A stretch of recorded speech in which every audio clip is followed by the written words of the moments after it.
డబ్బు, అనారోగ్యం, ఉద్యోగం, వ్యాపారం, అప్పులతో బాధపడుతున్నారా? మీకోసమే లాంచ్ యువర్ ఫ్యూచర్ ప్రోగ్రామ్. నమస్తే రమగారు. నమస్తే జయ. రమగారు, దసరా నవరాత్రిలో 8వ రోజులో ఉన్నాం.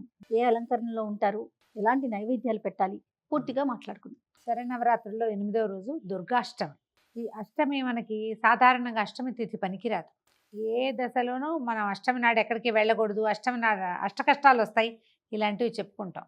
కానీ రెండు ప్రత్యేక అష్టములు చాలా విశేషంగా జరుపుకుంటాం. ఒకటి కృష్ణాష్టమి, రెండోది దుర్గాష్టమి. దుర్గా ఈమె ఏంటంటే దుర్గముడు అనే ఒక రాక్షసుణ్ణి సంహరించటానికి జన్మించిందని, అంటే ఆ పూటకి అవతరించింది అమలోంచి. సింహవాహిని అష్టభుజిగా కనబడుతుంది 8 చేతులతోటి. ఈ రోజున ఇంద్రకీలాద్రి కనకదుర్గ అమ్మవారి దేవస్థానంలో అమ్మవారిని దుర్గా స్వరూపంలో అలంకరిస్తారు. మామూలుగా మనకు అమ్మవారే కనకదుర్గ కదా. మొదటి రోజున స్వర్ణ కవచాలంకృత దుర్గ వేయటం పూర్వాచారంగా ఇది వరకు ఆచారంగా చేసేవారు. ఇప్పుడు కొంచెం దాంట్లో నుంచి కొంత మార్పు వచ్చింది.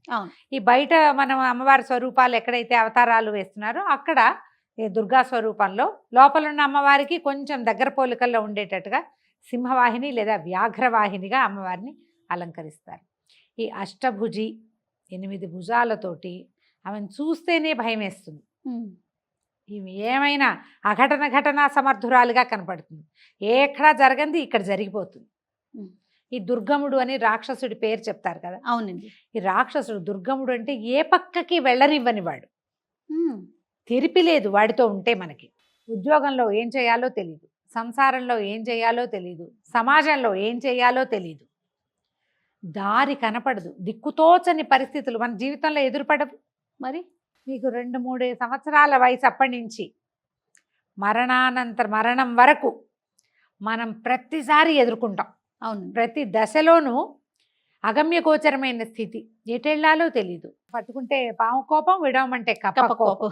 ఇప్పుడు జీవితం అలాగే ఉంటుంది. ఈ పని చేయకపోతే వాళ్ళకి నచ్చదు, ఆ పని చేద్దామంటే వీళ్ళకి నచ్చదు. మధ్య మధ్యలో ఒక విపత్కర పరిస్థితులు వస్తాయి. ఎగదీస్తే గోహత్య, దిగదీస్తే బ్రాహ్మణ హత్య. జీవితం ఎప్పుడు ఇలాగే ఉంటుంది.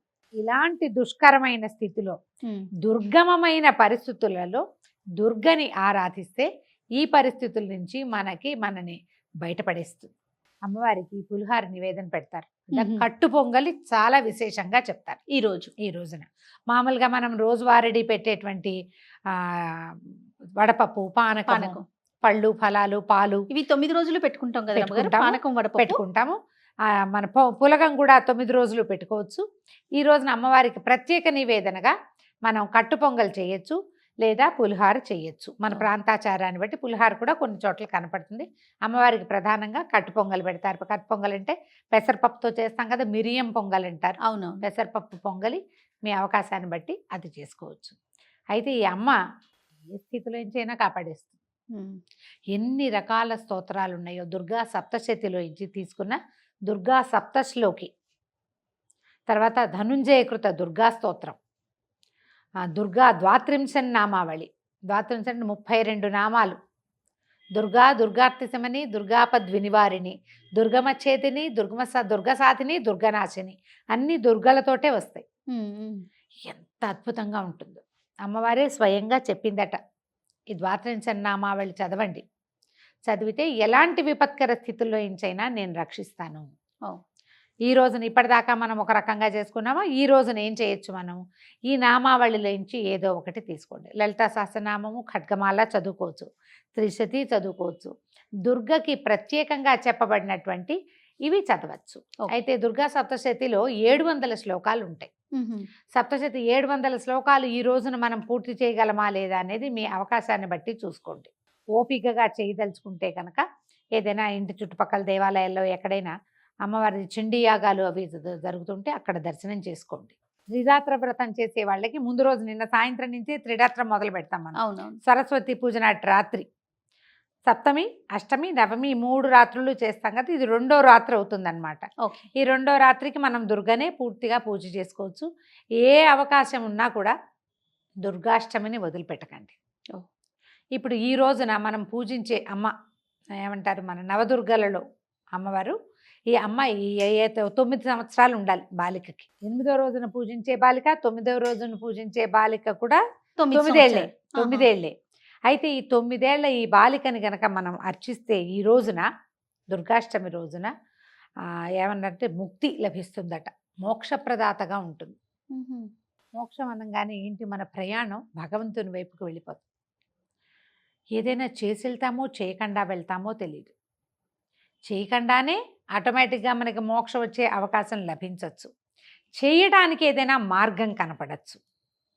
ఇప్పటిదాకా మనకున్న అలవాట్లు, ఇబ్బంది సబ్బందులు, కర్మానుభవాలు అవి తీరిపోవటం మొదలు పెడతాయి. కొన్ని వదిలేస్తాం. తర్వాత మనం ఎవరెవరికి రుణపడి ఉన్నామో వాళ్ళంతా తారసిల్లి రుణాలన్నీ తీరిపోతాయట. అందుకని ఈ రోజున 9 ఏళ్ల బాలికని తీసుకొచ్చుకుని చక్కగా ఆమెకి కన్యాపూజన, పాదాలకు పసుపు రాసి పారాయణ పెట్టడం, బొట్టు కాటిక అలంకారం చేయటం, పువ్వులు ముడవటం, చక్కటి భోజనం పెట్టి షడ్రసోపేతంగా 9 ఏళ్ల పిల్లలంటే చక్కగా అన్ని తినగలిగే వయసు పిల్లలు కదా, తాంబూలం ఇచ్చి నమస్కారం చేసి అక్షింతలు వేయించుకోవటం. ఈ రోజునే మనం ఎక్కువ మంది చేయదలుచుకుంటే 9 మందిని నవదుర్గలని ఈ రోజున చేసుకోవచ్చు. మనం ఇవాళ కానీ రేపు కానీ మన విశేషం ఎలా కుదిరితే అట్లా చేయొచ్చు.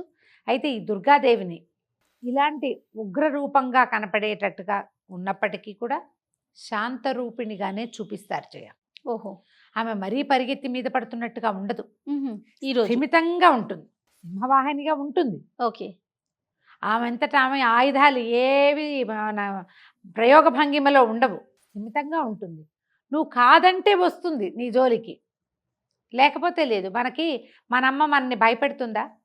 భయపెట్టదు. మన అమ్మ కోపంగా ఉన్నా విసుగ్గా ఉన్నా సరే ఏదో కొంచెం తగ్గుతాం, అమ్మో కంట్రోల్లో ఉండాలనిపిస్తుంది. అంతేగాని భయం వేసి పారిపోయేటట్టుగా ఉండదు కదా. ఆ రకమైన ఒక భయాన్ని ఆమె మనలో కలగజేస్తుంది. దుర్గా ఆరాధన వల్ల దురభ్యాసాలు, దుర్వ్యసనాలు పోతాయి. ఆల్రెడీ మన జీవితంలో ఏవో ఎదుర్కొంటూ ఉంటాం, కొన్నిటిని వదులుచుకోలేకపోతాం. ఎవరైతే వ్యసనపరత్వాన్ని పోగొట్టుకోవాలనుకుంటారో వాళ్ళు ఈ అష్టమి నాడు దుర్గకి మొక్కుకుని ఆమెకి ప్రమాణం చేస్తే అలవాట్ల నుంచి బయటపడడానికి ఒక అవకాశం లభిస్తుంది. ఈ రోజు స్పెషాలిటీ అది. మీరు చేయగలగాలి. అది నేను ఆవిడకి చెప్పాను. ఆమె చూసుకుంటుందంటే ఆమె చూసుకోదు, నిన్ను చూస్తుంది ఆమె. నేను నిరుడొకళ్ళకి చెప్పాను ఈ మాట. చెప్తే ఒక 2-3 నెలల తర్వాత ఏదో పార్టీ అవకాశం వచ్చింది, తాగేశారో ఏదో చేశారు. మొత్తానికి నాకు తర్వాత చెప్పారు. చెప్తే నేనన్నా అంటే అవకాశం రాను, ఇన్ని 2 నెలల నుంచి ఎవ్వరు పిలవలేదండి, అమ్మే నన్ను కంట్రోల్ చేస్తోందని నేను భావించాను. 2-3 నెలల తర్వాతట పార్టీకి పిలుపు వచ్చిందిట. పార్టీకి పిలుపు వచ్చిందంటే నిన్ను ఈడ్చుకెళ్ళి పార్టీలో ఎవడు కూర్చోబెట్టలా, నీకు వద్దనే అవకాశం నీకు ఇచ్చింది, వస్తావా అని అడిగారు. రాను, ఆ అవకాశమే అమ్మ ఇచ్చిందని భావించేట ఆయన. బాగుంది. మనుషులం కదా, ఇంతేగా మనం ప్రతిదానికి అమెండ్మెంట్ చేసుకుంటాం. ఇలా చేయకూడదు. నువ్వు మానేయాలి అని దృఢంగా కనుక నువ్వు భావిస్తే ఈ రోజున నమస్కారం చేసుకోండి, అమ్మకి ప్రమాణం చేయండి. నువ్వు నాకు తోడుండు, నాకు ధైర్యాన్ని ఇవ్వు. ఎవరైనా పిలిచారు, నేను రానని చెప్పే ధైర్యాన్ని ఇవ్వు. పిలుపు వస్తేనే అది నా పిలిపేనని, అమ్మవారి పిలిపేనని భావించి వెళ్ళొద్దు. ప్రతి వాళ్ళు ఈ అవకాశాన్ని తీసుకోవచ్చు. ఎంత చిన్న హ్యాబిట్ అయినా మార్చుకోవచ్చు జయ మనం. అంతే కదా రమ్మగారు. పెద్ద దుర్వ్యసనాలు ఉండాలి కదా. దుర్వ్యసనాలకు అని అనుకోకండి, చిన్న చిన్న బ్యాడ్ హ్యాబిట్స్ కూడా మనకి కొన్ని ఉంటాయి. మాట్లాడటమో, తింటమనో, ఎక్కడికి వెళ్ళకపోవటమో, లేదా ఎక్కడికైనా వెళ్ళిపోవటమో, పోట్లాట కోరుతాను, అవన్నీ అమ్మకి ఇచ్చేయండి. అంతే. ఆమెకి నీకు ఇచ్చేస్తున్నాను, నువ్వు దీన్ని మళ్ళీ నా దగ్గరికి రానివద్దు. ఒకవేళ వచ్చింది అనుకో, అప్పుడు మనం ఇంజలు దుర్గా దుర్గా దుర్గా దుర్గా అనుకోవాలి. ఈ దుర్గాదాస్ కథే కదా మనం చెప్పుకున్నాం. అవును, గాజుల అమ్మవారి కథ. అతను ఏం చేశాడు, దుర్గాదాసు ఆ కథ చెప్పినప్పుడు మనం గాజుల అతను జ్ఞాపకం వచ్చింది కదా. చాలా మంచి కథ అండి. అతనికి సాధారణంగా అతని పేరు ఏదో, ఏ స్వరూపాన్నైనా దుర్గగానే భావించి, ఏ అమ్మాయినైనా దుర్గగానే భావించి దుర్గా దుర్గా దుర్గా అనటం వల్లే దుర్గ అతనికి కనపడింది. అది కూడా ఎట్లా, అతను రోజు చూసేటువంటి గాజులు వేయించుకునే సాధారణ బ్రాహ్మణ యువతి స్వరూపంలోనే కనిపించింది. నీకు దుర్గ అంటే ఆవిడ ఇంత సింహం మీద 8 చేతులతోటి కళ్ళు మిరుమిట్లు గొలిపేలాగా కనపడితే మనం తట్టుకోగలమా? మరి ఆయన దుర్గాదాసు తట్టుకోలేకపోయేవాడేమో. అందుకని సాత్విక స్వరూపంలోనే అతనికి దర్శనమిచ్చి నేను నీతో ఉన్నానని నిరూపించింది. దుర్గాదాస్ కథ జ్ఞాపకం చేసుకోండి. అవునండి.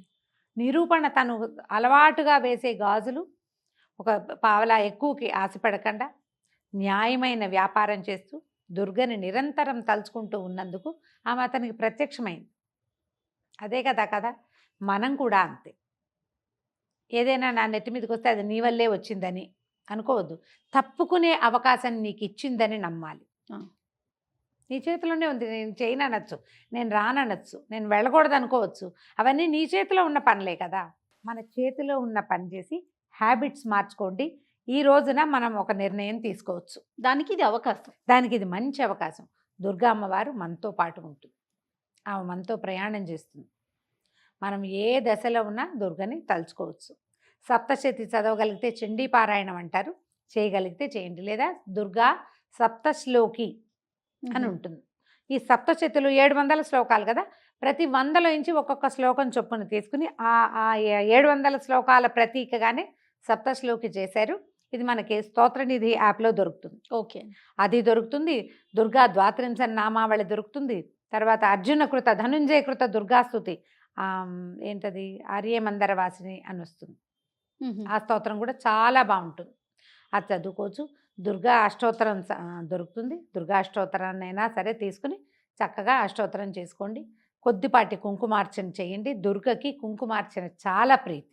ఆమెకి ఇష్టం ఎరుపు ఇష్టం కాబట్టి ఆమెకి ఎర్రని వస్త్రాలు కానీ ఆరెంజ్ కలర్ కానీ కొంచెం రిచ్ ఎరుపు, మనం కట్టుకున్న మెరూన్ కలరు అలాంటివి, కుంకుమ రంగు, మొద్దు కుంకుమ రంగు అంటారు మన వైపు, కుంకుమ రంగు వస్త్రాలు, ఎర్రని వస్త్రాలు అమ్మవారికి ధరింపజేయచ్చు. ఎవరికైనా ఇవ్వచ్చు. మనం ఒక కన్యకని పెట్టుకుంటే ఆ కన్యక కూడా ఎర్రని వస్త్రాలు, ఎర్రని గాజులు, కుంకుమ, తామర పువ్వులతోటి పూజ, ఎర్ర కమలాలు దొరుకుతాయి కదా, అవునవును, వాటితోటి పూజ అమ్మవారికి అత్యంత ప్రీతిపాత్రమైనవి.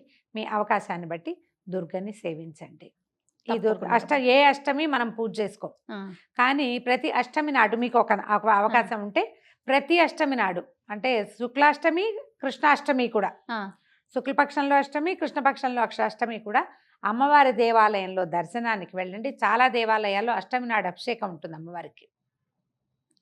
చేయదలుచుకుంటే అష్టమి తిథుల నియమం పెట్టుకుని కూడా, మనం ఏకాదశి నియమం ఎట్లా పెట్టుకుంటున్నాం అట్లా అష్టమి నాడు కూడా అలా నియమం పెట్టుకోవచ్చు.